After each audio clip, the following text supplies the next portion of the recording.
ಪ್ರಿಯ ವೀಕ್ಷಕರೇ, ಜನಧ್ವನಿ ನ್ಯೂಸ್ಗೆ ಸ್ವಾಗತ. ಚಳ್ಳಕೆರೆ ತಾಲೂಕಿನಲ್ಲಿ ಈಗಾಗಲೇ ಪ್ರಾಥಮಿಕ ಮತ್ತು ಪ್ರೌಢಶಾಲಾ ಮುಖ್ಯ ಶಿಕ್ಷಕರಿಗೆ ಒಂದು ದಿನದ ವಿಶೇಷ ತರಬೇತಿ ನಡೆದಿದ್ದು, ಮಕ್ಕಳ ವಿಶೇಷ ಅಗತ್ಯಗಳು ಮತ್ತು ಕಲಿಕೆ ಸಮಸ್ಯೆಗಳನ್ನು ಪ್ರಾಥಮಿಕ ಹಂತದಲ್ಲೇ ಗುರುತಿಸಲು ರಾಜ್ಯ ಸರ್ಕಾರ ಕಟ್ಟುನಿಟ್ಟಿನ ಕ್ರಮಕ್ಕೆ ಮುಂದಾಗಿದೆ. ಈ ಉದ್ದೇಶಕ್ಕೆ ಪ್ರಶಸ್ತ್ 2.0 ಮೊಬೈಲ್ ಆಪ್ ಶಾಲೆಗಳಲ್ಲಿ ಜಾರಿಗೆ ಬಂದಿದೆ. ಶಿಕ್ಷಕರು ವಿದ್ಯಾರ್ಥಿಗಳ ಕಲಿಕೆ ಸಾಮರ್ಥ್ಯ, ವರ್ತನೆ ಮತ್ತು ದೈಹಿಕ ಮಾನಸಿಕ ಸ್ಥಿತಿಯನ್ನು ಗಮನಿಸಿ ಪ್ರಶ್ನಾವಳಿ ಮೂಲಕ ಮಾಹಿತಿಯನ್ನು ದಾಖಲಿಸುತ್ತಾರೆ. ಇದರಿಂದ ದೃಷ್ಟಿ ಸಮಸ್ಯೆ, ಶ್ರವಣ ಸಮಸ್ಯೆ, ಕಲಿಕೆ ಅಡಚಣೆ ಮುಂತಾದ ವಿಭಿನ್ನ ವಿಶೇಷ ಅಗತ್ಯಗಳನ್ನು ಹೊಂದಿರುವ ಮಕ್ಕಳನ್ನು ಬೇಗ ಗುರುತಿಸಬಹುದು.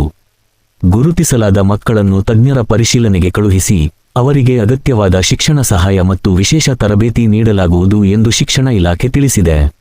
ಈ ಕ್ರಮದಿಂದ ವಿಶೇಷ ಅಗತ್ಯವಿರುವ ಮಕ್ಕಳಿಗೆ ಸಮಾನ ಶಿಕ್ಷಣದ ಅವಕಾಶ ಕಲ್ಪಿಸುವುದು ಮತ್ತು ಅವರ ಪ್ರತಿಭೆಯನ್ನು ಬೆಳೆಸಲು ಸಹಾಯ ಮಾಡುವುದು ಸಾಧ್ಯವಾಗುತ್ತದೆ. ಜನಧ್ವನಿ ನ್ಯೂಸ್ ಚಳ್ಳಕೆರೆ. ಇನ್ನಷ್ಟು ಸ್ಥಳೀಯ ಸುದ್ದಿಗಳಿಗೆ ಜನಧ್ವನಿ ನ್ಯೂಸ್ ಚಾನೆಲ್ ಸಬ್ಸ್ಕ್ರೈಬ್ ಮಾಡಿ. ಬೆಲ್